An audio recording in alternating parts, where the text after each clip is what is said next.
That was a Rolling Stone, folks. How about a little of the Temptations? Yes, indeed.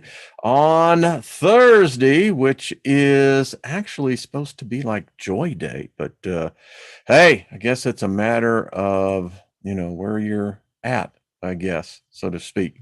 Good to see everyone. Thank you for tuning in on this Thursday, however you want to live it. I hope you're living it good and just speaking favor over all of us, the world in general. We need it. And yeah.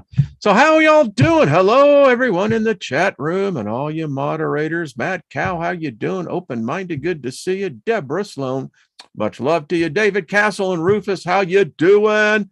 William, good to see you. Bernadette, what's up? Lost in Space, what's happening? Good to see everyone. Kathy, what's up? Good to see you.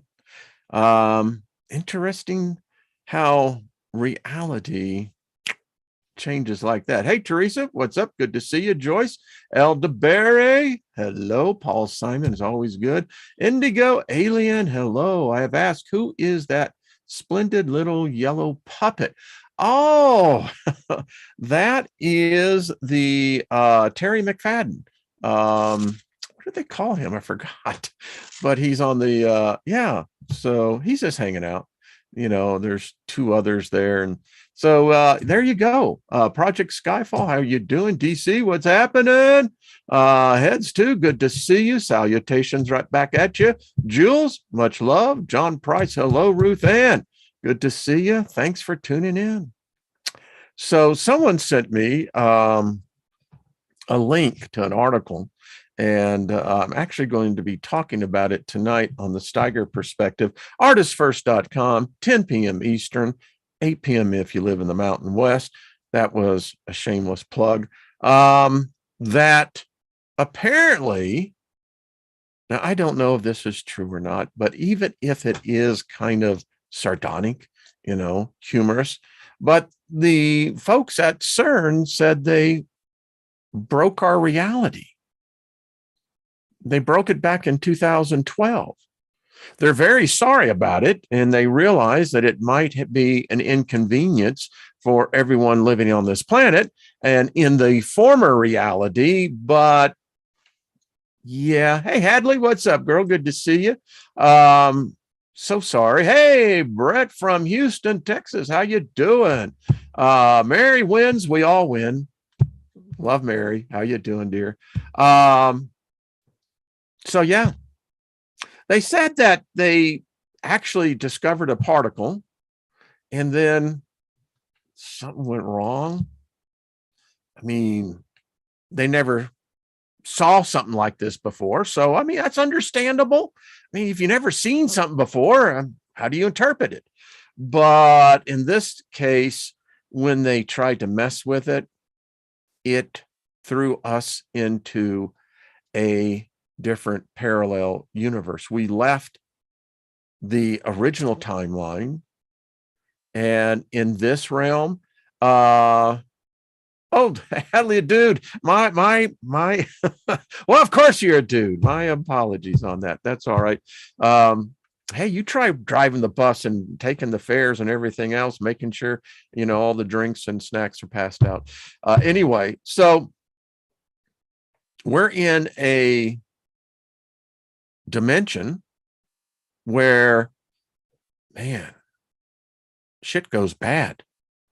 Apparently it is this, and this is my interpretation, this negative realm. If anything is going to go bad, it's going to go bad, and it really amplifies negativity. But hey, Lucky Smith, good to see you. We broke your reality. We apologize. That's what they said. They said they broke our reality. They're very sorry. In fact, they said they not only said they were very sorry, they were very, very sorry. So that's two very. So, they're really sorry about that. And they don't know what to do about it. Apparently, it's beyond our comprehension, our science. my question is then, why the hell are you still running the machine? I don't know. Maybe this is small things in life. But yeah, they said as well that this probably explains a lot of what's happening today, because it's like everything is upside down, inside out. Ballot Brand, thank you. You're going to like it. Yeah, the title of it is What a Mess. I mean, World War III has taken, I guess it's now in phase 2. We've been in World War III in a technology point where, the wars, the cyber wars. There's a website you can call, I think it's ROC.net or org. Anyway, I'll pull it up, that you can actually track real time all the countries attacking all the other countries. And that is technically a war in the digital reality. But what's taking place now sucks. Unless the break in reality so fully altered our memories of how reality was before, I would say that the reality was already broken before 2012. But then again, they're assuming it did not ripple through time. Very good point on that. Because as we know, when Project Aquarius, the looking glass device, they screwed up. Apparently, someone saw, because looking glass device does not alter reality. What it shows is the infinite possibilities of reality. Now, you can look in, and they have made movies on this, in one particular stream and try to alter the current reality to meet that reality. Then we have the whole D-Wave thing. I mean, come on. When Geordie Rose said before the audience, and when was that? 2005, I think? 2005, yeah. Where he said, when they turned the quantum computer on, he said, and I quote, it was like kneeling before an alien god. They claim on their website that their computer has generated an alternate universe reality. What they do is with the God chip, as you know, they put it inside the chamber, bring down the temperature to 2 degrees above absolute zero. And when that begins to happen, it creates this bubble. And this bubble is a new universe, a new reality. They said they went in to a alternate parallel universe and brought back matter, and I quote, back into our realm. Is that when things went astray? I don't know. Did the Mayans really have it right? Do we just not know what calendar they were using? Did someone interpreting their calendar? Could it have been possibly wrong? I mean, an academic being wrong? Oh, shit. Yeah. But anyway. But Indigo, reality isn't linear. That's exactly right. I don't even think it spirals. I think that we have been trained and so limited in our perspective of what we really think things are. The bottom line of it is, whatever the system is here, it's wrong. I was meditating last night, communicating with the goddess mother. And in the discussion, basically, I'm checking off the list on this thing. The reason why there is such a pronounced truth to the mother goddess is because they have taken so painful strides and steps in removing her from our records, removing her from our memories, just absolutely removing her. And I may not be the sharpest tack in the box, but I do get a point. If you take such energy to remove something completely from the reality, Something's messed up. All religions today are false religions. All of them are. There's not one that can claim it's absolute truth. None of them. They're all polluted, distorted, and really agenda driven, because they all take us away from the goddess, mother. And so in my communications, because that's how it works with me, I mean, many of you probably still pray to the male god. It's fine. He's a mean son of a bitch, but just think about what it did. But anyway, it takes time. You're taught from a young age. Say your prayers now. Now I lay me down to sleep. What is the rest of it?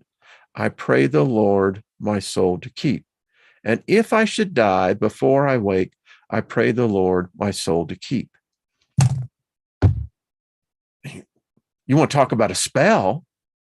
You just did. You just made a contract. Ain't that right, Trina? That is a contract. But we teach our children that it's an innocent prayer. I pray the Lord my soul to keep. You don't even know who the freak the Lord is. And so here you've made a soul contract at the age of 3, 4, whenever the parents who come in as agents of darkness and immediately subject their offspring to a lifetime of pain, never realizing that they were the cause of it by invoking this contract. That's how messed up it is, man. I mean, it's messed up. So, hey, Big Al, be careful out there, brother. That's all I got to say. Gaia says, hello, Gaia and Paul. Much love. Hey, Trina. I think Martin Heidi's out there. I command and decree this prayer is null and void. That's a fact. But that's how innocuous it is. We think it's normal. Linda says that prayer creeps her out. Yeah, it's a creepy prayer. It's a contract. It's a soul contract. And when we find this completely normal as a species, and we want to know why things are so messed up, wow. I mean, if you're harvesting souls when they're right out of the hall, if you believe the Hebrews, the hall of Gull,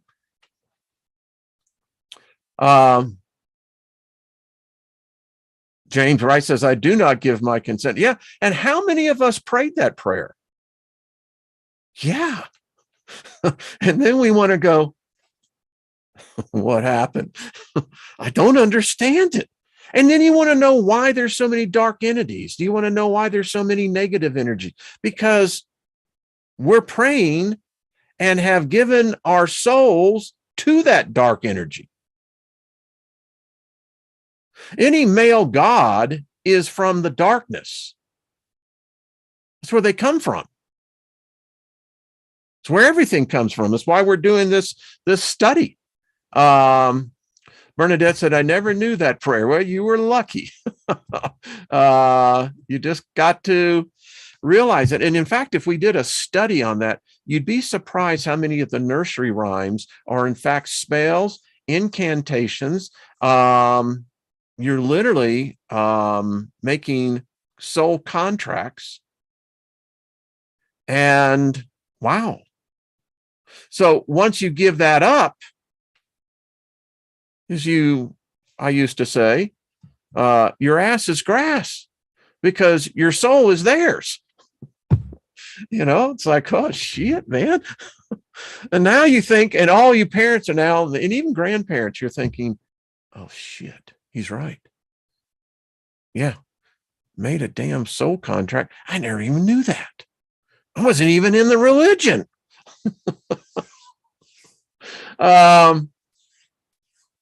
Obi said, supposedly we can traumatize so horribly that we create our own Westworld. Ain't that the truth? I mean, seriously. Rockabye Baby, that's another one. Rockabye Baby in the treetop. Yeah, I mean, what? there's some strange stuff going on here, because I see that now. Because why? Well, I've trained myself to see it from a different perspective, and all this so-called innocence, all the stuff that we put around newborn babies, and as they develop, particularly in those first 3 years, some powerful magic at work here, folks. Just no doubt about it. But we say, no, that's just innocent, Wayne. That's just how we are. And because she had a terrible vision while singing. Yeah, it is.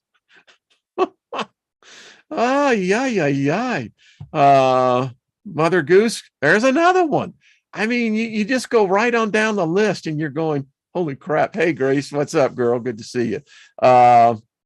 All righty. So moving on along. Cheers to everyone. I am Nancy. How you doing?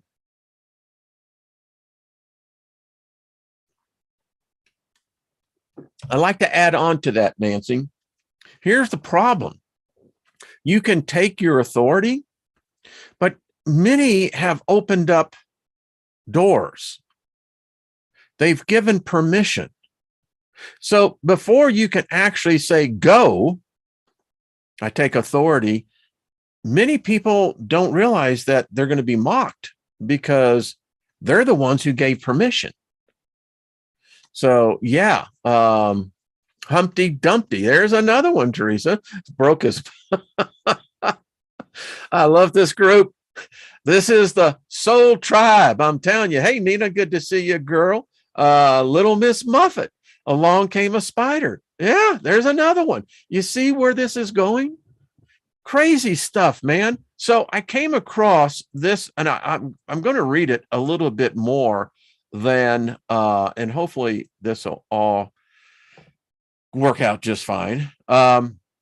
This is called The Apocalypse Deception by Fred Harding. This is an interesting book. I got to say, just scanned it so far. I'll probably dig into it over the weekend, but yeah, this guy, I really like the way that his research has kind of put this. For instance, he talks about the disciples of the Lord, the host. We never discussed who is the Lord of hosts.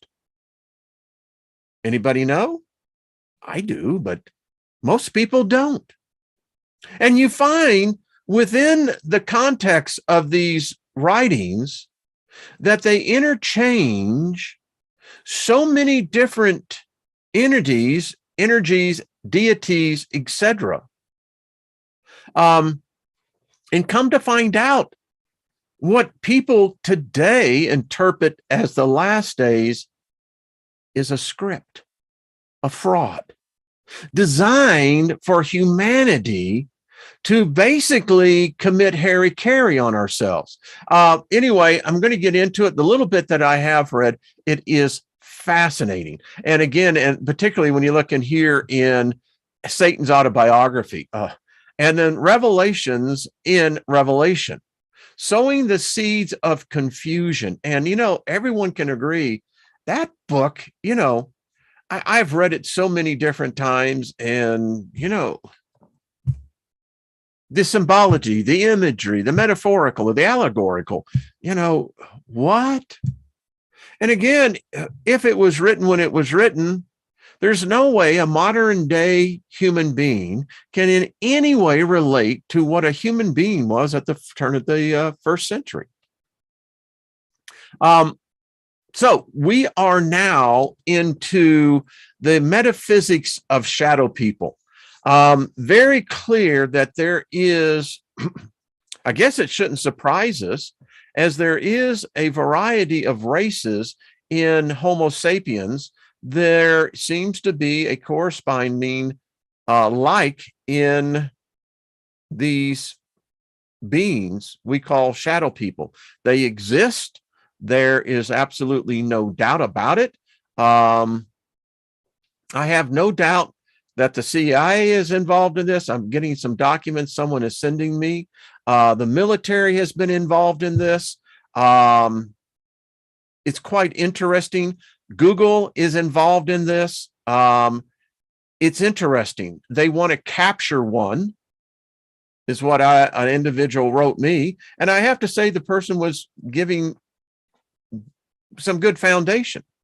I mean, you think about it. If you could capture a species of being that's cohabitating, coexisting on the same planet that you are, and you have no knowledge about them other than what's been written in ancient writings, in fact, modern day writings, we just never recognized or knew what to call it. So if you could capture one, what kind of secrets? Because they definitely are, they're not of the same substance we are. They're not. And if science ever can grasp this, physics, I dare say that this may open up a whole new area of science that we never knew. So I'll get right in here. Metaphysics represents a philosophy that digs beyond the physical world. In Greek philosopher Aristotle's work, Metaphysics, he explored the nature of existence. What sort of things exist? How things can exist when the natural world is constantly changing. The possibility, impossibility of humans understanding existence. Today, the field of metaphysics deals with exploring that which is not seen nor recognized by traditional science, namely phenomena that deal with the mind. Ghost, ESP, and lucid dreaming fall into this realm. Thus, metaphysical explanations for shadow people differ widely, even bringing extraterrestrials into the mix, as you'll find in chapter 14. Sally Rhine Feather, the director of development at the Rhine Research Center near Duke University's hospital in Durham, North Carolina, said that there is no metaphysical consensus when it comes to shadow people. I don't know if there is any one professional perspective, she said. Some phenomena, like poltergeist, have been thought to be spontaneous PK, psychokinetic energy, unconsciously produced by repressed young people, and possibly some haunting phenomena might even be the same thing. There's a whole new science behind this, that these ghost hunter shows and the people that go out and do these ghost hunting expeditions, etc., that what they're really manifesting is the single to the combined psychic already manifesting expectation. And so merely what you have is an individual or a group who is in fact manifesting these phenomena. Something to think about. Mud shadows. In The Active Side of Infinity, anthropologist and author Carlos Castaneda, 1925-98, called these shadow entities mud shadows. Castaneda, who cataloged paranormal discussions with his mentor, Dave Wan, often saw these shadow gatherings and dancing at the edge of his vision. Metaphysical author Jack Alice is an expert on Castaneda's writing and said the fear people in the presence of shadow people feel is real and serves a foul purpose. These mud shadows basically feed upon human energy, Alice said. None of us are going, yeah, we figured that. So, is there a correlation now between the unseen spirits that do the same thing? I mean, many of us, and I'll be candid, I'll include all of us, most likely still have parasites on us, etheric parasites. They're everywhere. Some say that it's these unseen parasites that cause us to get old. They feed off an element within something our blood produces. Since our blood is mostly salt in a crystalline, in an electromagnetic field, if you fed off of electromagnetic energy, we would be walking smorgasbords. And as a result, if nature in its constant, it would then produce a wide variety of such parasitic, unseen, etheric creatures. According to Costanza, there are two types of other dimensional mud shadows: the organic entities and the inorganic entities. The difference between the organic and the inorganic entities is the inorganic entities were just sort of shapes that could both be up to good and up to no good. Ayla said, good meaning that these entities may barter for your energy. Wow. Let's stop and think about that for a second. Good meaning these entities may barter for your energy. What if we're being sold, traded? I mean, think about it.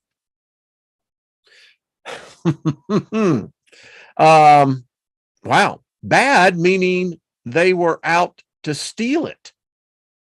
Some of them were up to seducing whoever they were close to. There were also the more benevolent organic ones.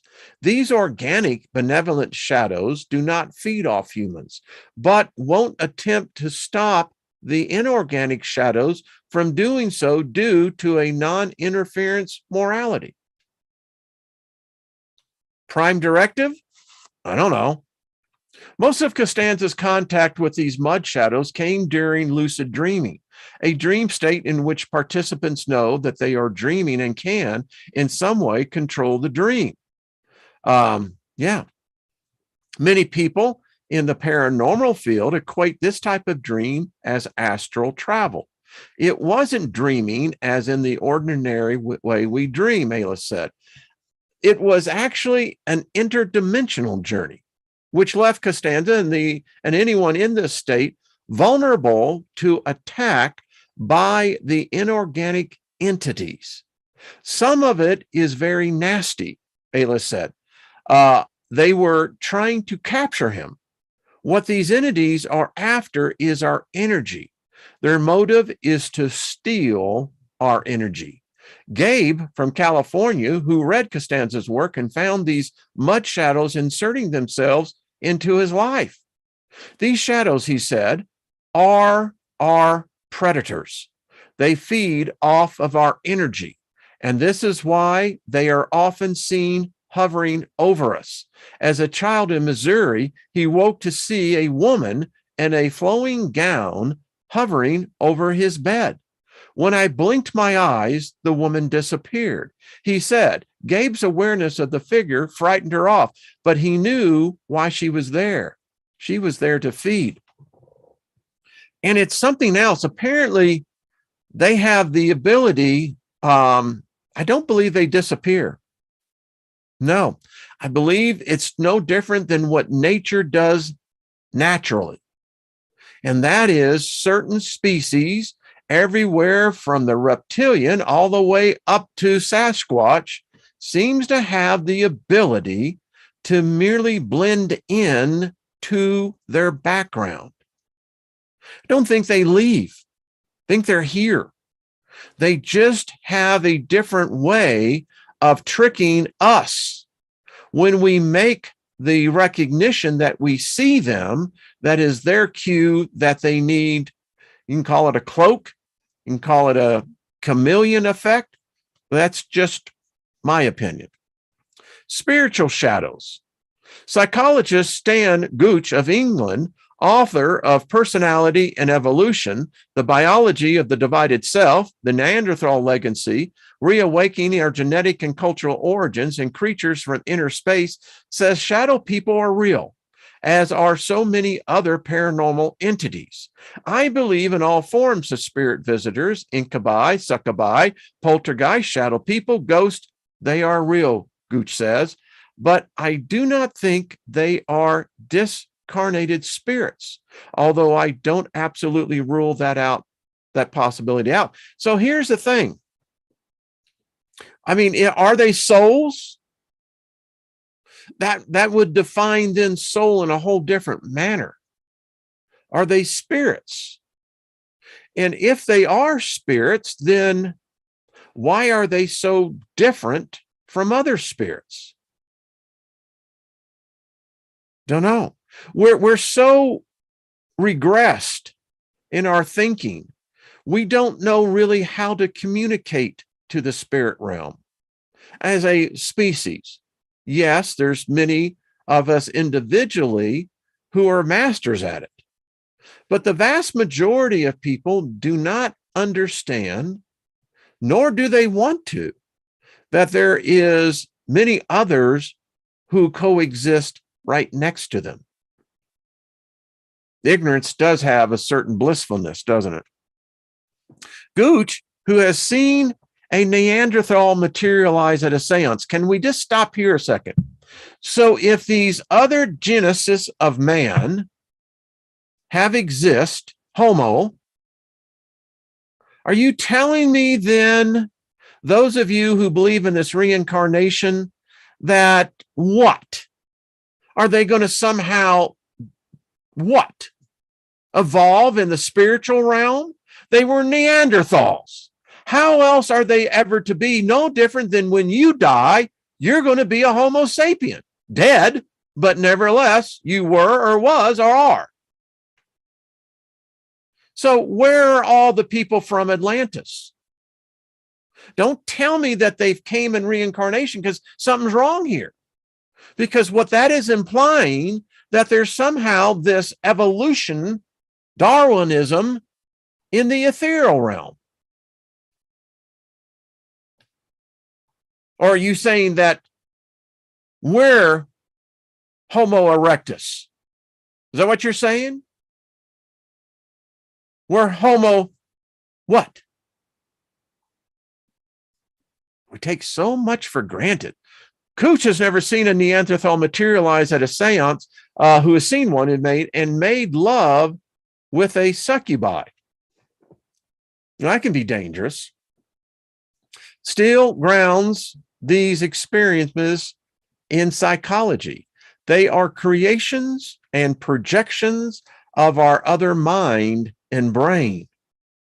Gooch said, but they do produce real, independent events in the real world.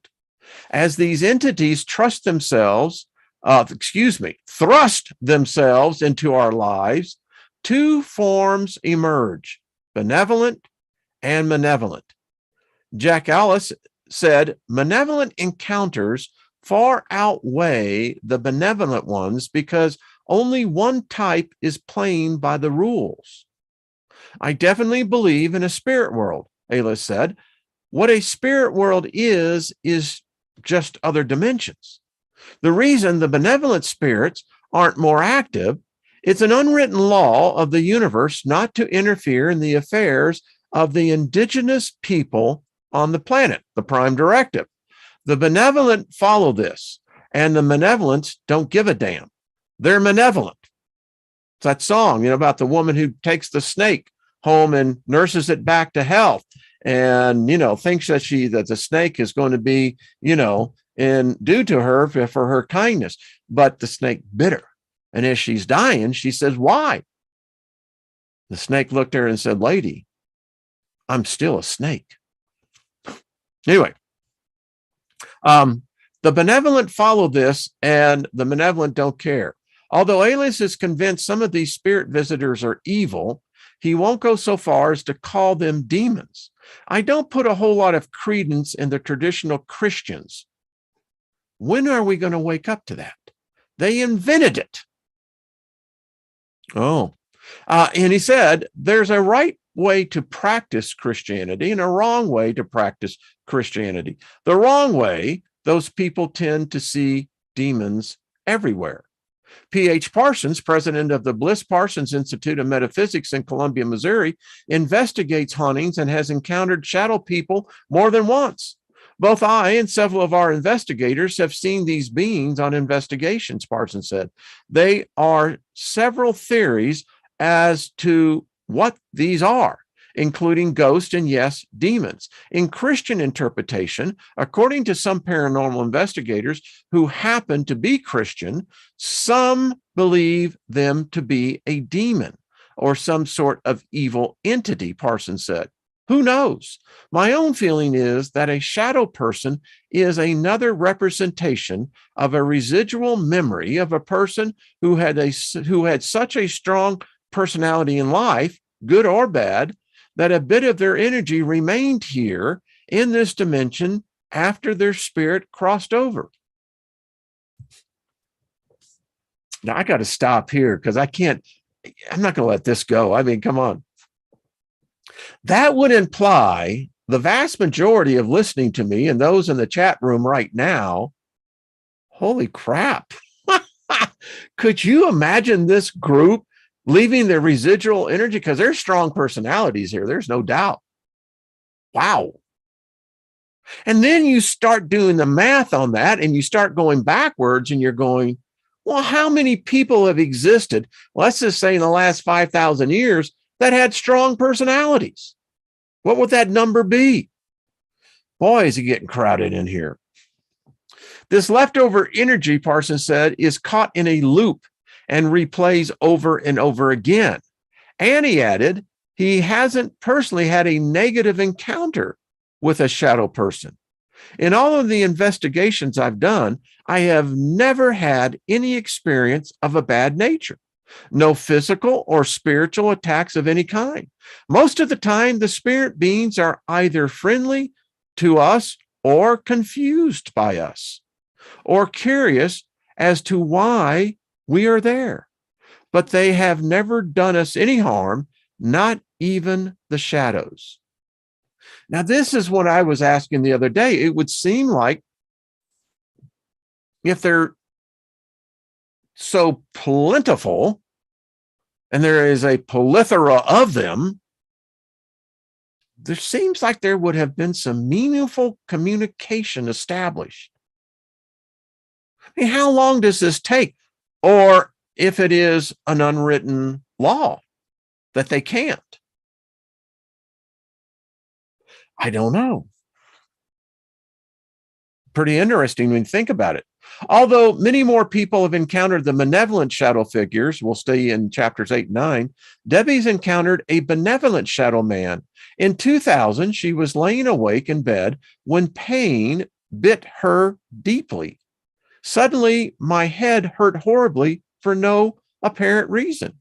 I was in a state that I cannot describe except to say that I was experiencing derealization of some degree. That's an interesting term, derealization. So can we deconstruct our reality? Maybe that's what death is. I don't know. Corresponding with her pain, 3 balls of light about the size of a 21-inch television set appeared in the room. I felt someone tell me that they were his protection and do not get up, she said.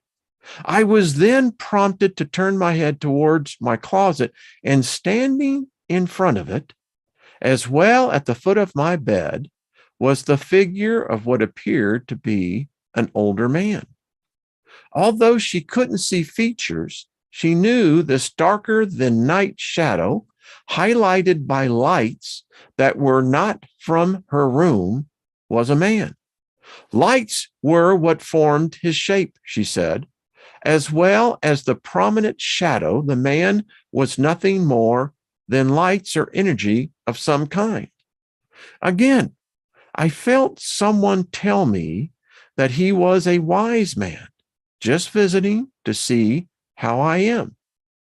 I could move my head and eyes around the room with no disruption as to the location of what I was seeing. I just continued to stare at it for about 15 minutes and never got up because another was keeping me from wanting to do so. And so out of respect, I just sat there and looked.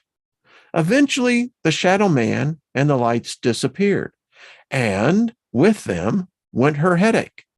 Now, here's the real eerie part, Debbie said. I was in a coffee table, I was in the coffee aisle of the store and glanced over at a box of green tea. And the shape of a man that I had seen was the same shape of the individual on the box whose name is Kang. It was on a Good Earth green tea package. Being one that deals with much synchronicity in their life, I accepted the experience as a change of lifestyle. So I put my coffee back and bought tea. Well, Debbie, here's to you.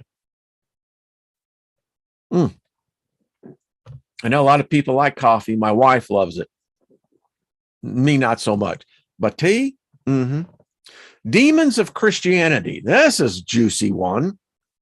Tanya and her family moved into her new house in 2005. New house, new neighborhood, and new visitors. It was nothing they expected. I have seen a shadow person run by me more than once, Tanya said, and she wasn't alone. My son has seen a black orb with smoke on it in his closet, and the dog with him went crazy with fear. But the thing that appeared to Tanya's daughter was terrifying. My daughter woke up, and there was a thing looking at her. Whoa. The shadow had pointed ears, large eyes with no pupils. The eyes had blood veins running down to where the pupil should have been. The thing vanished, but the encounter was enough for Tanya's family. I have had the house blessed and did a ritual cleansing, but we still see activity. We all hear things in the closets, and they have sliding doors and sometimes open by themselves. Bishop James Long, pastor of St. Christopher's Old Catholic Church in Louisville, Kentucky, has studied demonology and the paranormal for years. He knows stories like Tanya's are real. Shadow people must be taken seriously, and they can be quite dangerous, he said. Quite often, when a human spirit tries to manifest itself, its form is black, or otherwise known as shadow. It is energy trying to manifest itself so that it can appear to have a physical characteristics it had when living on Earth.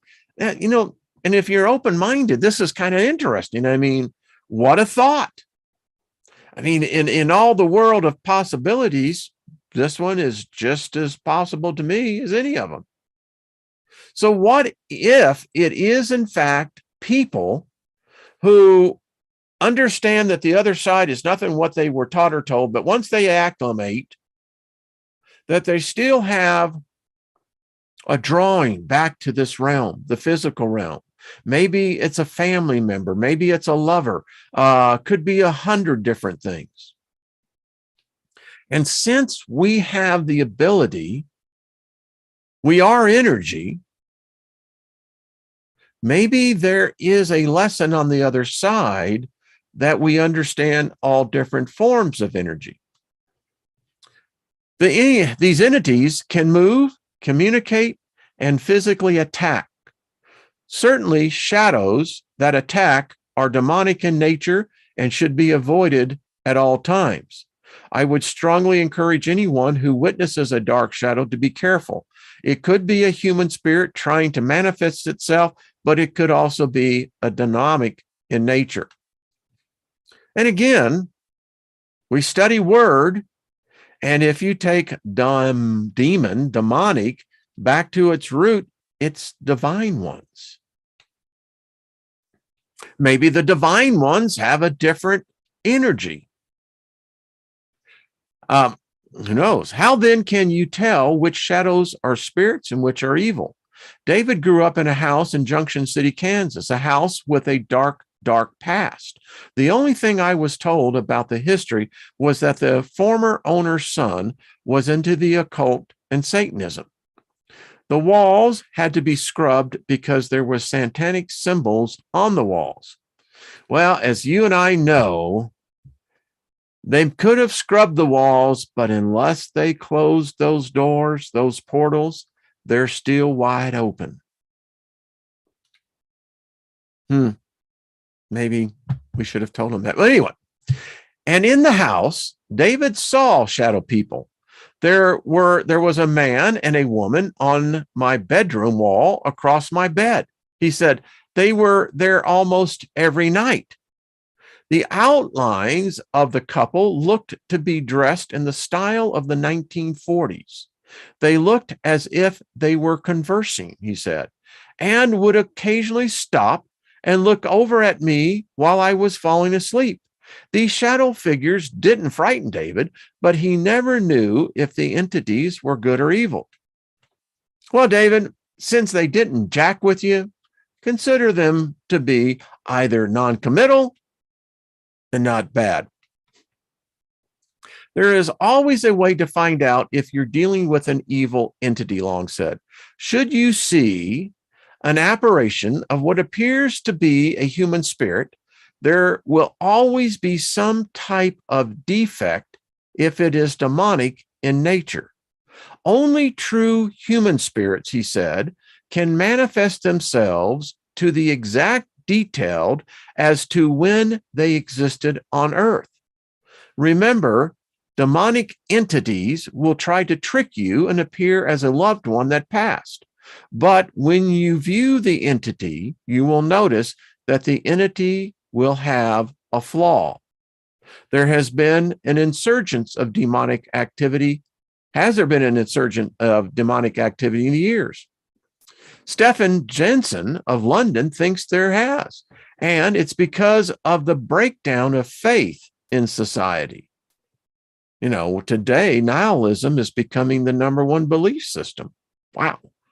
The problem we are facing in the UK at the moment is mainly due to the fact that society does not have faith in any God anymore. Well, you know, Stefan, I think you have to step up and own some of this. There's a reason why.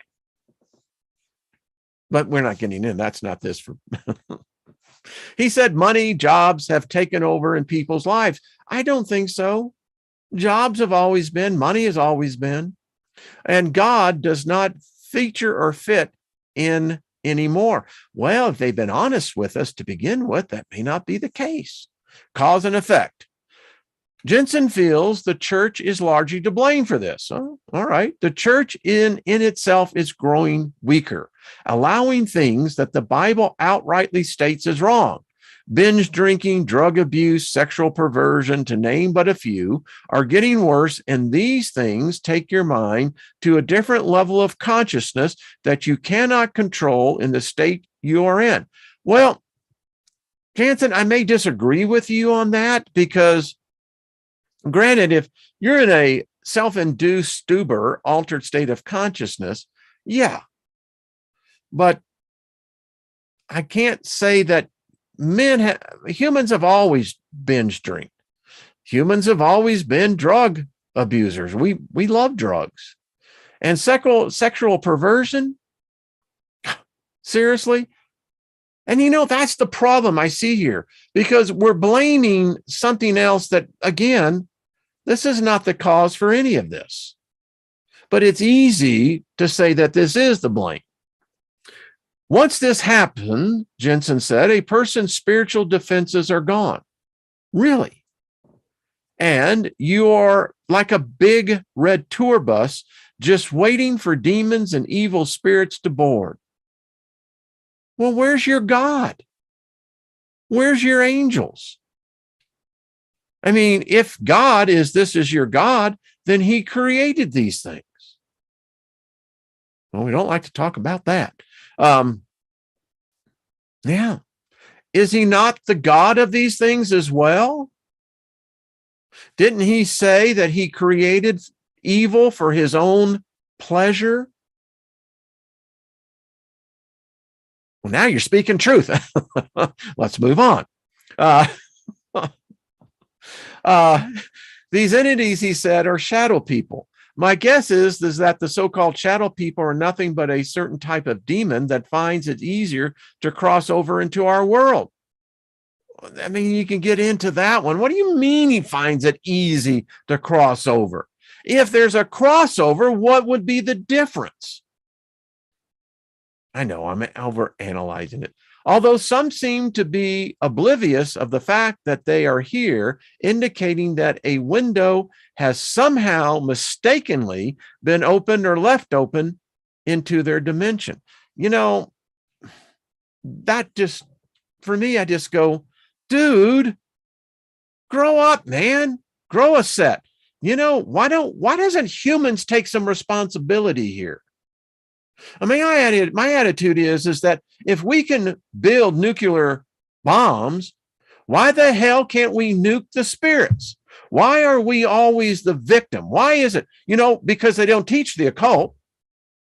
Gee, do you mean I'm a master of these spiritual beings? You goddamn believe I am.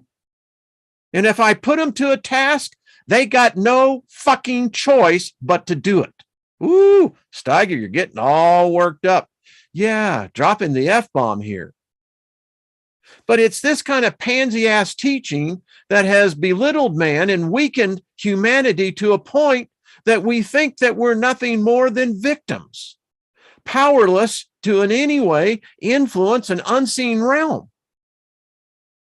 But they damn sure seem to be here in abundance. But if I'm going to believe in some Jesus that was supposedly, you know, some human that they fried on a stick or whatever, that this is going to come and save me, well, what the hell are you going to save me from? You? No, you made humanity ignorant. And it's only through studies like this that we begin to say, hey, I don't have to put up with this crap. Woo. I hate the attitude of victimhood. You begin to see yourself as a victim, you're defeated. Give it up. Might as well just go ahead and walk off the planet, because that is hell.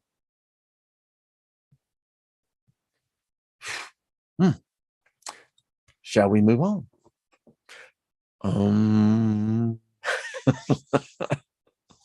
The Jinn of Islam. In the world of Islam, a paranormal entity known as the Jinn, which the Western world has turned into a genie, is at its best indistinguishable from man, and is at its worst our predator. Jinns are invisible entities believed in by most all Muslim and Middle Eastern folklore. Religion expert Dashanti Namaset said jinns get in and out of human spheres regularly, and it is believed that any human is able to make contact with a jinn. Taken from the Arabic root word jana, meaning to hide, the jinn can become invisible or change its form to appear as anything, man, animal, or plant. Allah created the jinn from smokeless flame of fire before creating man, and bestowed powers upon the jinn to test their loyalty to him. Flying, teleportation, shape-shifting, invisibility, and the ability to possess humans are some of those powers. Jinn, who are Muslim, rarely use their abilities to harm and can even marry and have children with human women. Wow. Jinn, who are non-Muslim, are considered evil and warriors in the army of Shaitan, the devil. Non-Muslim jinn are dangerous and considered wicked. These jinn appear as dark figures and often lurk in ruins, cemeteries, marketplaces, and deserts, waiting for an unsuspecting human soul to stumble into their midst. The wicked jinn, much like the demons of the Christian world, are great deceivers and may present themselves as the ghost of a loved one to insert themselves into a human life. The good news about jinn is they can be banished through prayer. The bad news, at least for the non-Muslims, is a jinn is attracted to every one of us. When a non-Muslim dies, the jinn will sit on their grave and curse them until judgment days. Holy crap. What? Okay. The wandering souls of Hinduism. Although there are many prominent denominations of the Hindu religion in India and a great diversity in belief and practice within these denominations, the concept of the Antaloka, the dimension between worlds where souls wander from incarnation to incarnation or when people are asleep, is held by many Hindus. And from the Antaloka comes a paranormal entity that corresponds to the description of shadow people. In Hindu theology, there are unseen worlds beyond the physical world called the Antakarloka and the Sivlakoka. Suhag A. Sukla, interim managing director of the Hindu American Foundation, said, the Antarctica, which is closed to our world, is where souls live in between births in their astral bodies. It is possible for some of these souls to appear in our world in this astral form. What is being described here as a shadow person would, in Hindu thinking, likely be the wandering soul of a person who died an untimely death and is earthbound for a period of time. These souls in their astral forms can be simply lost, either wandering about in a daze or agitated. For a person sensitive to their presence, they would be quite unsettling, he said. Possession is possible, if rare, and can be dealt with by a Hindu priest. Wow. Okay, we're going to break off there. And I love this stuff. Yeah.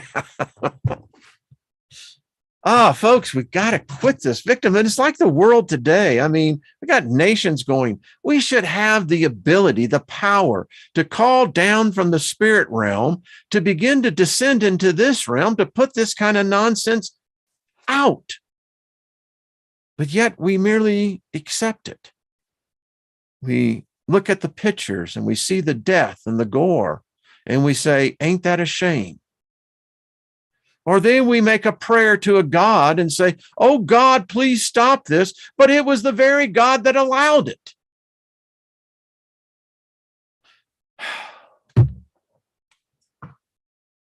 Hadley, how you doing, dude? Well, thank you, sir. Thank you. I'm fed up with this. We've had enough war. It doesn't do anything. And yet we go down the same path again. It's why I am such anti-religion.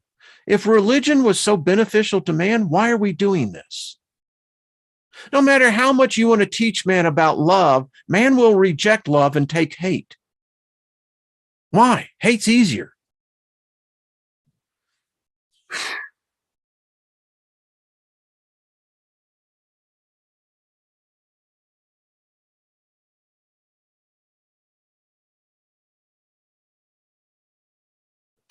I'm reading. It's like, all right, that moment of silence, like, all right, well, and it's someone who's not reading or just listening. You're going, well, what happened? I'm reading. I was distracted and I had the bus. I'm trying to get it back on the road. It's damn icy out there, isn't it, Big Al? So we're going to continue on this. The way I look at this, the more we have diverse views and opinions from as broad of an audience as we can be into the subject matter, but the time we get to the conclusion of this, many of us will be able to draw our own conclusions. I have no doubt that many of us will find this extremely helpful. It certainly arms us. Okay.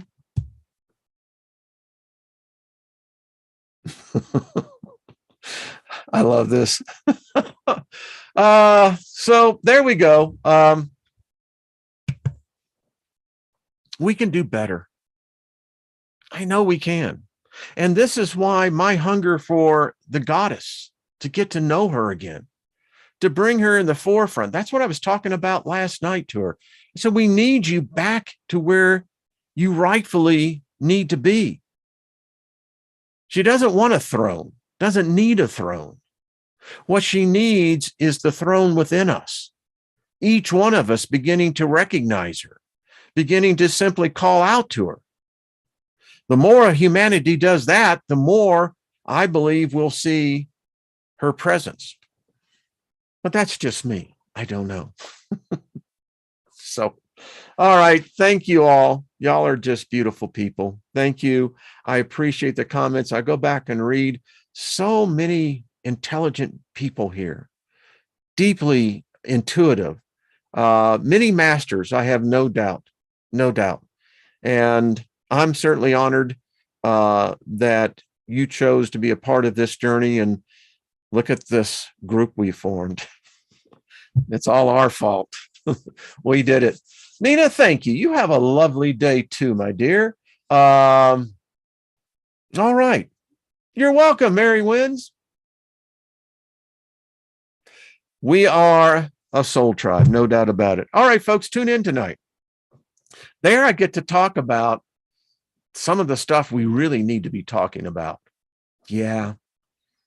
It's really bizarre when you wake up and the reality that you swore was reality, you begin to realize it's just an illusion. That's all it is. All right, folks, much love to you. Right back at you, Andrea. Everyone have yourself a great day. So much appreciate you. See you tonight, and we'll see you tomorrow. All right. Much love.